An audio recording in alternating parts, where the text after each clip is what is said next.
అంటే ఇప్పుడు ఈ చూడబడేటటువంటి రూపం సామాన్యమైన రూపము కాదు. ఇది మీరు గుర్తుపెట్టుకోవాలి.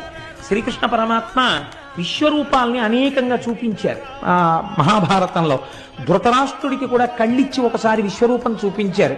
అది కాదు, గీతలో భగవద్గీత బోధ చేసేటప్పుడు అర్జునుడికి ఒక రూపం చూపించారు. ఆ రూపాన్ని చూస్తే అంతటి క్షత్రియుడు కోట్ల మందిని తెగటార్చగలిగినటువంటి వాడు భయపడిపోయి నేల మీద వాలిపోయి, అయ్య బాబోయ్, ఈ రూపాన్ని నేను చూడలేను, నాకు భయం వేస్తోంది, ఉపసంహారం చేసేసేయి దీన్ని అన్నాడు.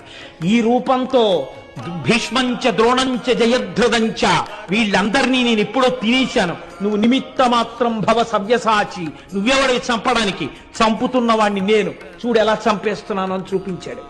విశ్వమంతటా ఎన్ని ప్రాణులను ఈ కాలరూపంతో తినేస్తున్నాడో చూపిస్తే, సవ్యసాచి కురుక్షేత్ర యుద్ధంలో అంతమంది మొనగాళ్ళని పడగట్టిన వాడు భయపడిపోయాడు.